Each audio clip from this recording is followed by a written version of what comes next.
देश प्रदेश TV channel के पाकिस्तान और दुनिया भर में बैठे नाजरीन, आपको राजा सुल्तान महमूद चौहान, इरफान राजा और फुरकान हसन राजा का सलाम।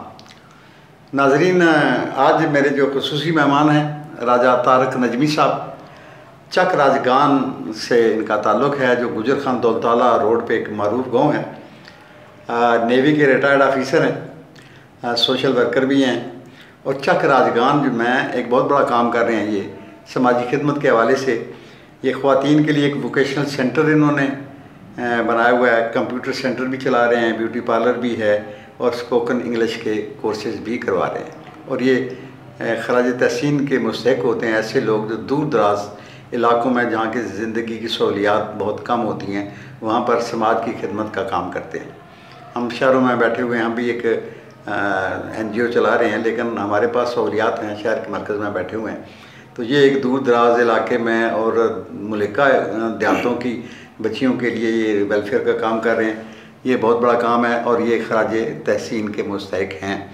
और इसके अलावा जो है सहाफ़त के शोबे में भी बड़ा इंफॉर्मेटिव किस्म की सहाफ़त करते हैं, सनसनी खेज़ी वाली नहीं, वैसे उम्र भी नहीं है इनकी सनसनी खेज़ी वाली, लेकिन जो भी डिलीवर करते हैं उसमें कुछ इन्फॉर्मेशन होती है, कोई गाइडलाइन होती है। तो आज जो दरअसल मेरा प्रोग्राम जो था, मैंने तो इनको दावत दी थी कि वो जो मेरा रेगुलर प्रोग्राम चल रहा है तहसील गुजर खान के अवाम की महरूमियाँ और सियासतदानों का किरदार, इस हवाले से, लेकिन राज साहब ने मुझे एक सरप्राइज़ दिया, तशरीफ़ लाए, तो मैं ज़हनी तौर पर तैयार था कि मैंने उस प्रोग्राम पर मैंने बात करनी है। ज़ाहिर है इनका ताल्लुक़ PP9 से है और उस इलाके के मैंने टेलीफोन पर भी रिक्वेस्ट की थी कि PP9 के जो मसाइल हैं उनको आप ज़रा ज़्यादा हाईलाइट करें। वैसे तो पूरी तहसील को करना चाहिए, लेकिन इन्होंने मुझे सरप्राइज़ दिया। तो इन्होंने अपनी एक खुद नविश्त किताब लहरों के दोष पर, ये मेरे पास मौजूद है जी, ये इनकी ज़िंदगी का एक सफ़रनामा है, एक जद्दोजहद की कहानी है।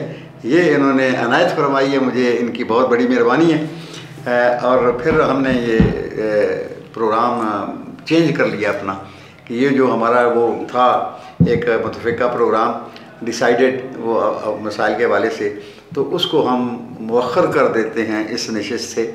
वो किसी नशिस्त में राज साहब को दोबारा दावत देंगे कि वो अपने इलाके के मसाइल जो हैं, और वहाँ पर ये इनका एक डायरेक्टली और इनडायरेक्टली वहाँ पर बड़ी एक इन्वॉल्वमेंट है, वो फिर हम उनके अगले प्रोग्राम में सुनेंगे।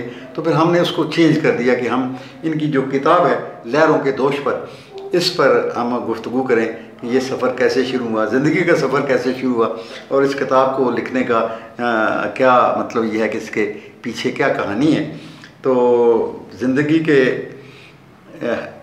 जो हर शोबा होता है, हर बंदे की ज़िंदगी के पीछे बड़ी कहानियाँ होती हैं, और कुछ लोग जो हैं वो अपनी कहानियों को अपने साथ ही ले जाते हैं और कुछ जो है वो पीछे एक विरसे के तौर पर छोड़ जाते हैं। और ये बहुत बड़ी काविश होती है जो हमारी नौजवान और आने वाली नस्लों के लिए रहनुमाई होती है कि ऐसे लोग भी थे हमारे अंदर जिन्होंने इतनी जद्दोजहद करके इतना मकाम पाया था।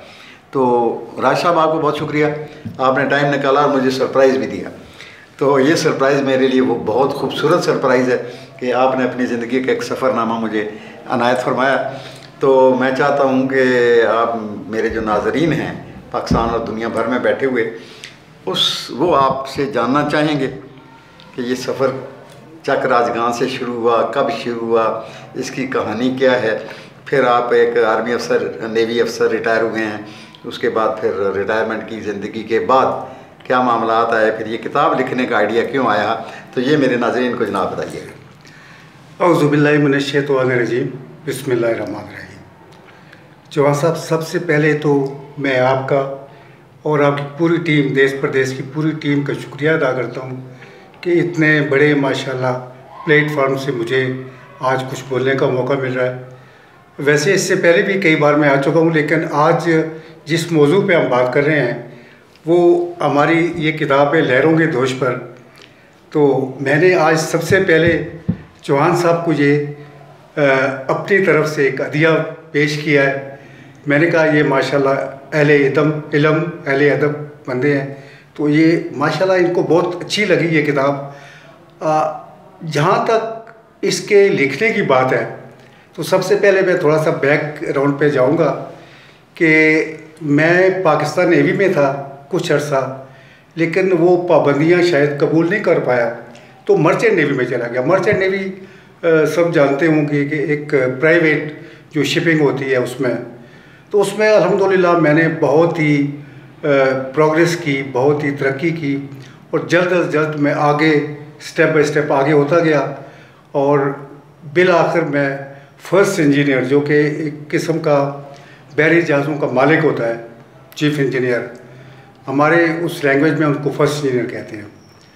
तो फर्स्ट इंजीनियर बनने के बाद मैंने फिर, मेरी चूँकि तबीयत ऐसी थी कि हम जहाँ भी जाते थे, ज़ाहिर है तकरीबन 35 साल मैंने उन शिपों पे काम किया है, तो तमाम दुनिया जहाँ जहाँ पर पानी है, जहाँ जहाँ पर समुंदर है, वहाँ पर जाने का इत्फाक हुआ, और अपनी तबीयत के मुताबिक मैंने उन लोगों से रब्ते किए, उन लोगों से मिला, वहाँ की बुदोबाश के बारे में मालूमात हासिल की, बल्कि अपनी आँखों से देखी।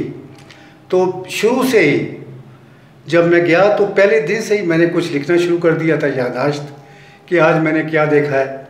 हमने शुरू किया था सफ़र ये नहर सुएज़ से, तो नहर सुएज़ का सफ़र बड़ा प्यारा होता है।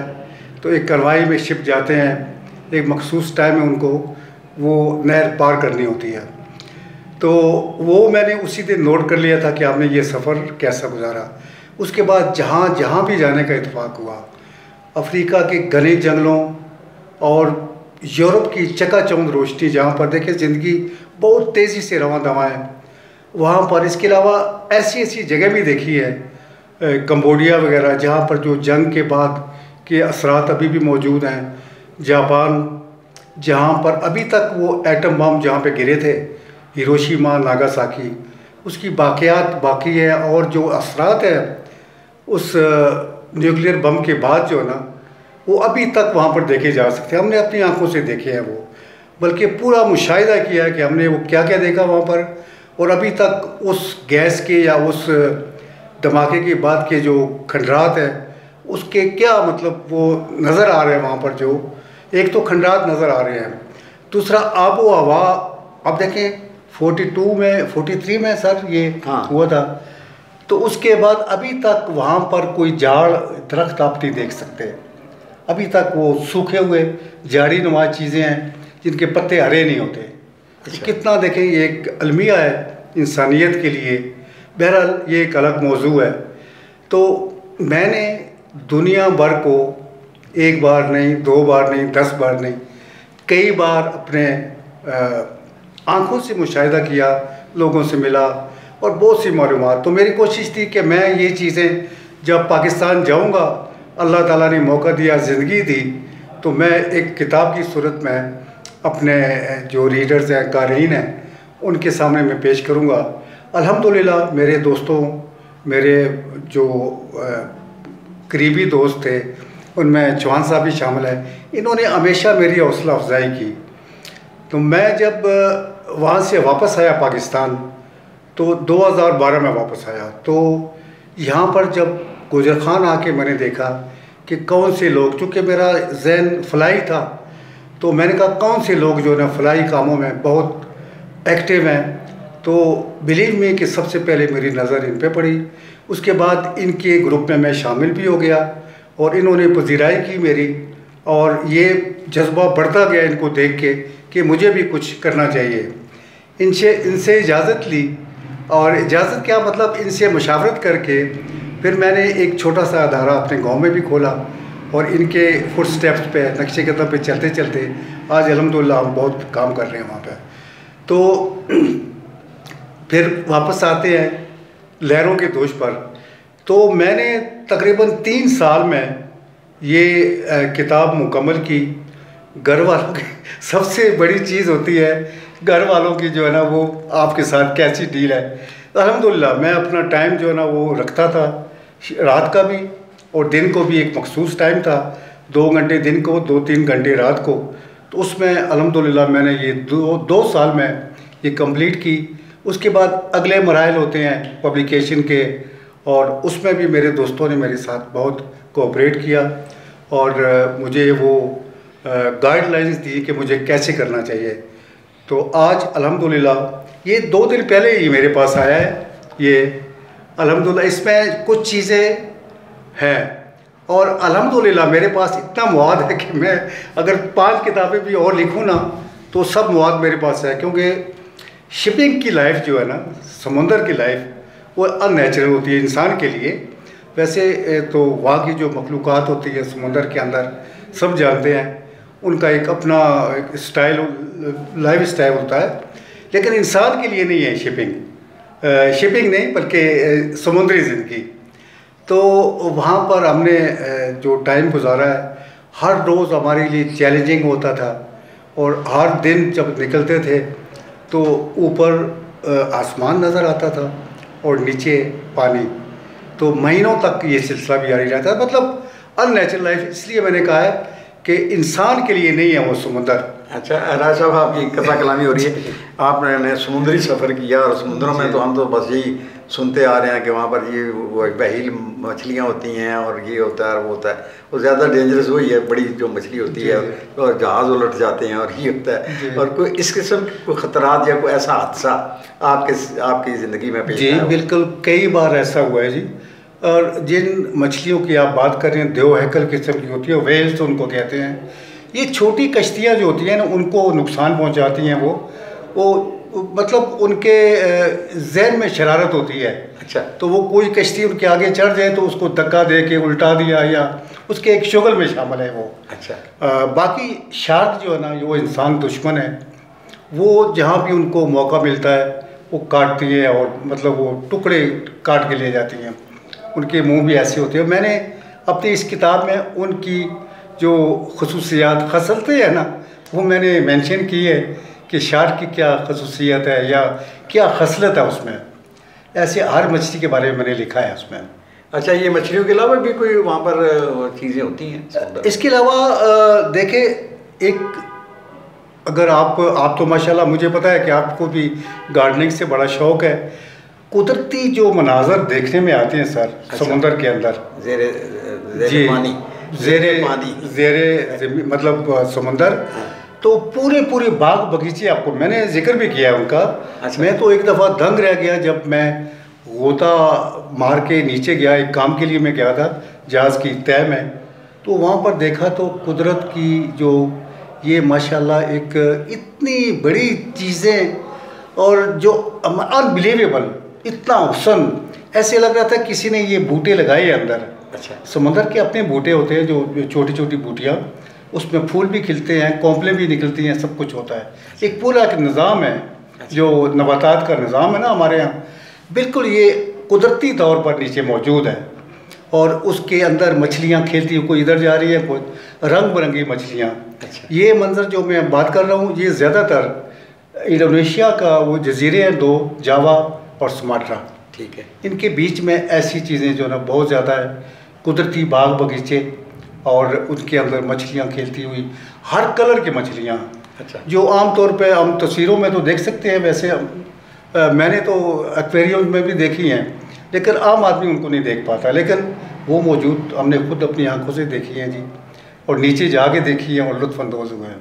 अच्छा, तो ये किताब का सिलसिला जो है ये आगे भी चलेगा या ये इसी पर बस कर जाएंगे? नहीं सर, मैं इंशाअल्लाह, ये परसों ही आई है किताब। अच्छा, वॉल्यूम 1? जी, वॉल्यूम 1। तो इसी उन्वान से या इससे मिलते जुलते उन्वान से मेरे पास अल्हम्दुलिल्लाह इतना मवाद है। मैंने इतना कुछ देखा है दुनिया में।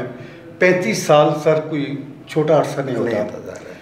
मैं कह रहा हूँ कि हर दिन हमारे लिए एक नया सबक होता था। हर दिन हम सुबह उठते थे तो एक नई चीज़ सामने होती थी जो हमारे इंसानी सोच से वो मुबर्रा होती थी। तो हमने वो चीज़ें देखी जो आदमी सोच भी नहीं सकता। हमारे साथ ऐसे हादसात भी पेश है जहाँ पर बचने के आसार नहीं थे, बस मौजूदाती तौर पे अल्लाह ताला ने बचाया हमें।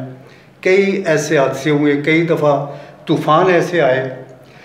समंदर में तूफ़ान आना या तुग़यानी आना कोई अजूबा नहीं है, वो तो किसी मामूल की बात है।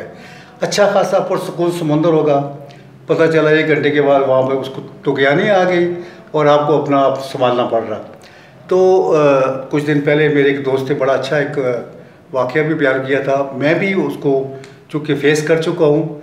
वहाँ पर सर ऐसे बैठ के, ऐसे हम बैठे हैं ना, तो ये पानी का गिलास पड़ा है, वहाँ पे आप रख नहीं सकते ऐसे। एक झटका आएगा तो ये गिलास उधर, प्लेट इधर, खाने के वक्त ढूंढना पड़ता है कि मैंने किधर हाथ पकड़ना। अच्छा। और सोते वक्त भी सो हुए पता चला कि पलंग के नीचे, वो पलंग खुसूसी तौर पे बने होते हैं जिनके साथ रेलिंग होती है बचाव के लिए, लेकिन एक अजीब सी लाइफ होती है। शुरू में तकलीफ़ होती है, बहुत तकलीफ़ होती है, कोई चीज़ खाई नहीं जा सकती, कै होती है, उल्टी होती है, जिस्म कमज़ोर हो जाता है। लेकिन फिर जब हम यूज़ से हो जाते हैं ना, यूज़ टू, तो उसके बाद फिर हर चीज़ हमें अच्छी लगती है। बल्कि हम तो सोचते थे कि समुंदर क्यों ख़राब क्यों नहीं हुआ, मज़ा क्यों नहीं आ रहा। तो समुंदर में ख़राब में हमें ज़्यादा मज़ा आता था, और इट्स फैक्ट, हकीकत बयान करता हूं। अच्छा राजा साहब, ऐसे है कि इंसानों की जो है ज़ाहिर मुख्तलिफ अक़साम हैं, और उनकी अक़साम के हिसाब से उनके लिए बड़े खूबसूरत किस्म के या बदसूरत किस्म के अल्फाज भी मौजूद होते हैं।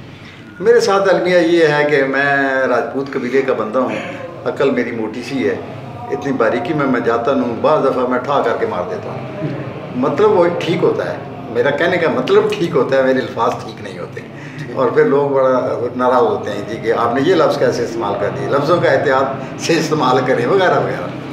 तो चलें, अब एक हमारी एक समाज में एक किस्सा है, चोर डाकू और ये चलते रहते हैं नीचे से लेकर ऊपर टॉप हमारे हुक्मराना तक चोर डाकू की एक इस्तिलाह है। लेकिन आपकी जो बहरी ज़िंदगी है, समुद्री ज़िंदगी, इसमें उनको कज़ाक बोलते हैं गालबन। जी, बहरी कज़ाक को, बहरी कज़ाक, तो इंग्लिश मतलब, में उनको पायरेट्स कहते हैं। अच्छा, तो मतलब तो यही होता है ना, चोर डाकू ही होते हैं। तो कभी ज़िंदगी में उन चोरों डाकुओं से भी वास्ता पड़ा या नहीं पड़ा, या सिर्फ खुशकी परी या खुशकी परी चोरों डाकुओं से वास्ता पड़ता है? सर, उनकी अपनी लाइफ है जो हर जगह मौजूद है, हर सूरत में मौजूद है, मुख्तलिफ सूरतों में मौजूद है। बहरी कज़ाक देखिए, हम शुरू में पढ़ते थे बहरी डाकू और बेड़े को लूट लिया, हमने अपनी आंखों से देखा सर। इस जदीद दौर में भी वो भी ज़ाहिर है साथ साथ जदीद हो रहे हैं, उनके पास एमुनेशन, उसके बाद जो इक्विपमेंट्स हैं, दूरबीनें, ये वो हमसे ज़्यादा एडवांस। अच्छा। तो वो कई बार हुआ है, मैंने जिक्र भी किया अपने इससे सफ़रनामे में, कि कई बार हुआ कि हम जो है ना वो ट्रैप हो गए, उन्होंने जहाज़ को घेर लिया। अब उसके बाद हमने क्या किया, फिर ये अलग एक मौजू है। तो सर, इस वक्त भी, इस दौर में भी नेवी के जहाज़ों को भी हमने लुटते हुए देखा है।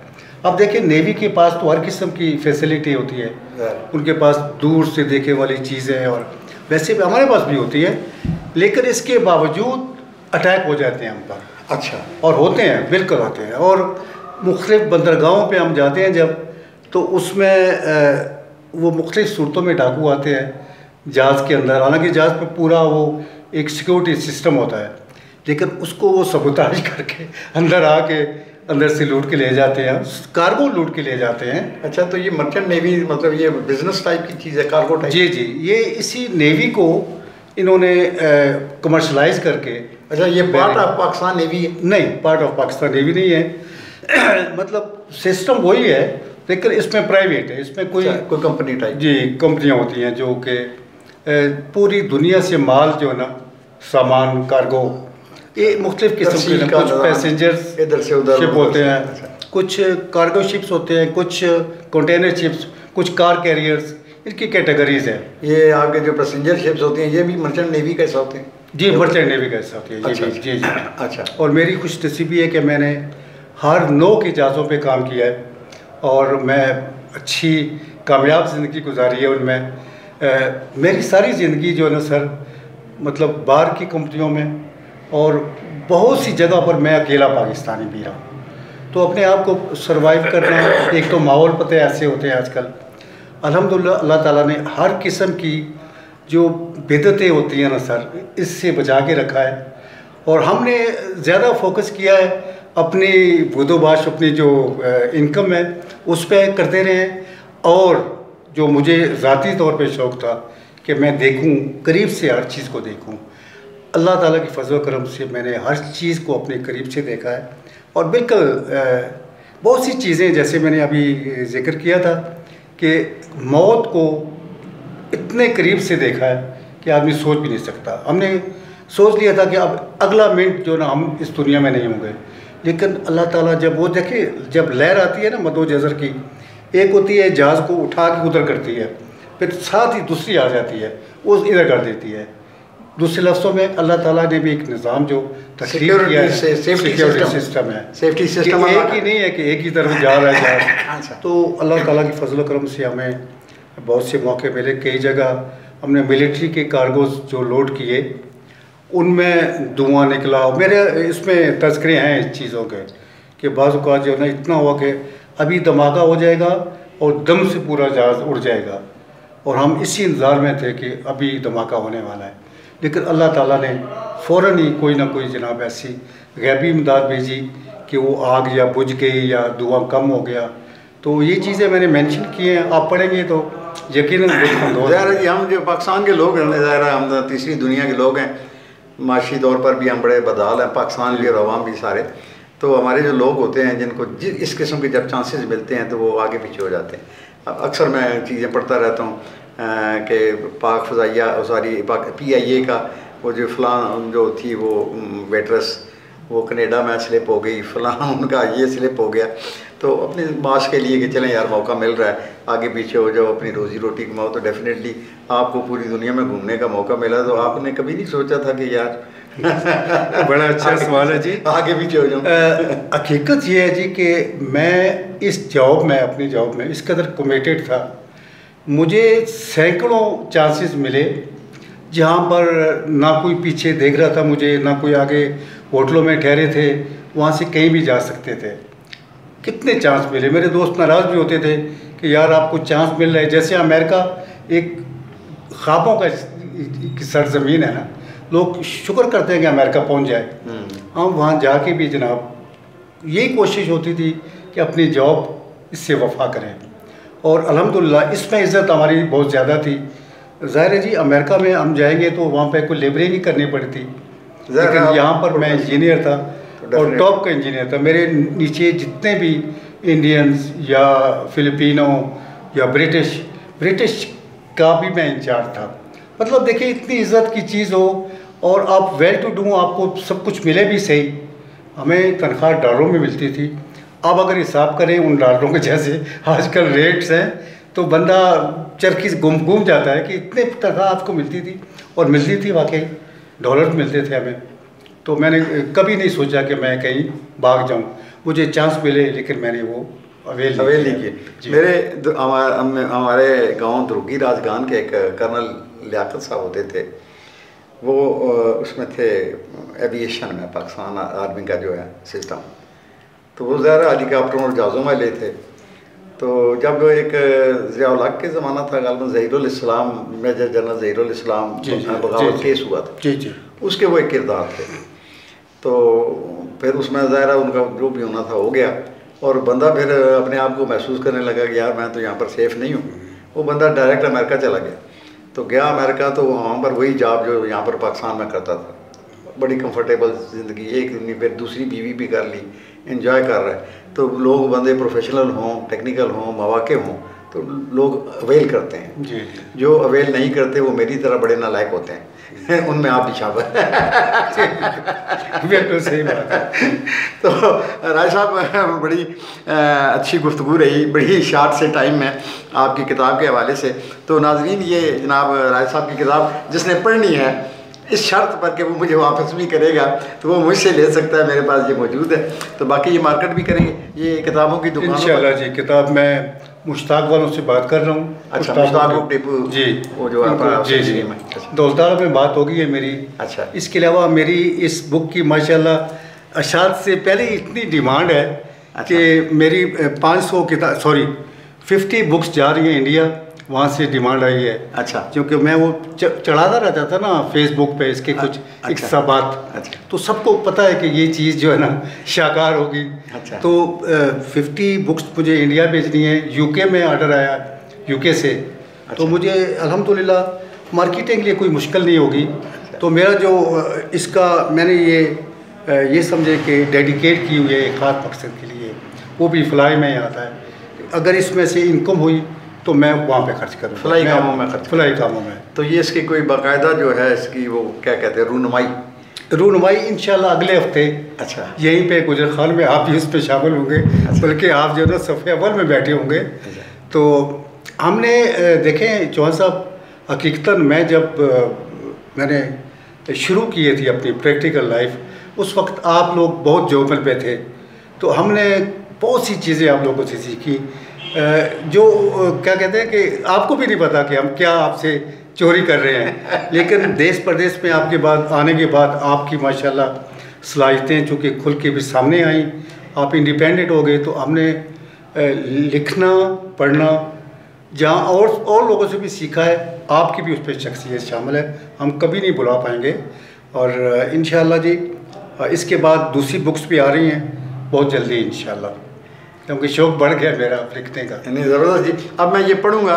वैसे पढ़ने के मामले में मैं बड़ा नालायक हूँ मैं अब चूँकि वो आ गया ना विजुअल, बस देखो उसमें लिखो कंप्यूटर पे इंटरनेट पे जो भी है, पढ़ने लिखने का रुझान, पढ़ने का और लिखने का रुझान वाक़तन कम हो गया। जी जी। लोग अब आप यकीन करें, मैं मीडिया पर्सन हूँ, जूनियर हूँ जी। लेकिन मेरा ख्याल है कि मैंने जो हमारे कौमी अखबारात हैं 5 साल हो गए कम उम्र, मैंने कोई कौमी अखबार नहीं पढ़ा यार, वक्त का ज़िया है। खबर चल रही है, उसके बाद ये वकीयन फ़लाँ कालम फ़लाँ सफ़ा ये वो, बकिए के लिए फिर वर्के उल्टे करना शुरू कर दो तो ये जो होता है हमारा इंटरनेट जो है, ये तो ज़रा शॉर्ट सा मीडिया है, इसमें बकिया शकिया कोई नहीं होता जनाब, सीधी सीधी जो भी न्यूज़ होती है। तो पढ़ने के हवाले से हमारी पूरी कौम, मेरा क्या पूरी कौम ही जो है ना इस हवाले से थोड़ी सी बल्कि बहुत ही नीचे चली गई है। लेकिन मैं ये पढ़ूँगा ज़रूर, ताकि मैं फिर बाद में किसी प्रोग्राम में इस पर कोई कमेंट्स भी कर सकूं।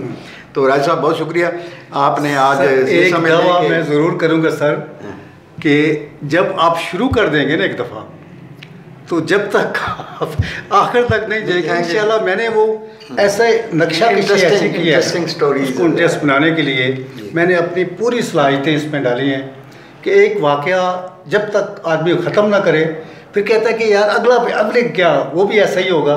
तो इंशाल्लाह आपको तो ऐसे है कि इसको इंशाल्लाह मैं ज़रूर पढ़ूँगा। और जो मेरा प्रोग्राम था जो वो आज जो था प्रोपोज्ड, वो तो फिर पेंडिंग हो गया ना, वो तो फिर हम नेक्स्ट किसी वक्त भी कर सकते हैं, क्योंकि वो सिलसिला एक मुस्तकिल है जी जी कि हमारी महरूमियाँ क्या हैं और हमारे सियासतदानों का किरदार क्या है जी जी। वो एक मुस्तकिल सिलसिला चलता रहेगा। तो हर बंदे की अपनी अपनी राय आएगी और बड़ी बड़ी खूबसूरत बातें निकल रही हैं। मैं कुछ 4 इंटरव्यू कर चुका हूँ और बड़ी हिडन चीज़ें जो बज़ाहिर हम देख भी रहे होते हैं, लेकिन वो विजुलाइज नहीं करते कि दिमाग में कि यार ये चीज़ इसको सीरियसली लेना चाहिए या नहीं लेना चाहिए। अब हम गुजरते हैं मिर्ज़ा का सवाल से गैस, हम गुजरते हैं वो आपकी आदि की तरफ से गैस, लेकिन कभी नहीं सवाल आया कि यार इस गैस की रॉयल्टी का या हमें क्या फ़ायदा है। एक तो फ़ायदा हो गया कि चूल्हे जल रहे हैं हमारे, लेकिन इससे अलावा हमारा सोशल बेनिफिट क्या है जी। तो वो एक लड़का आसिफ उसने हाईलाइट किया उसने कि जिसकी रॉयल्टी किधर जा रही है, ये हमारे देहातों में खर्च करें वो करें। तो सो इस तरह के इंशाअल्लाह लजीज़ वो सिलसिला तो मेरा चलता रहेगा, तो उसमें भी आपको ज़हमत दूंगा। तो आज आपने आप तशरीफ़ लाए, मुझे सरप्राइज़ दिया, तो समझ लें कि आपकी क्या कहते हैं कि अनऑफिशियल तकरीबी रूनुमाई जो है लहरों के दोष पर आज जो है देश प्रदेश टीवी चैनल के प्लेटफॉर्म से हो गई है, और जब बाज़ाब्ता होगी तो उसमें भी इंशाअल्लाह लजीज़ हमारी शिरकत होगी। तो आपका बहुत बहुत शुक्रिया जी, बहुत शुक्रिया, थैंक यू।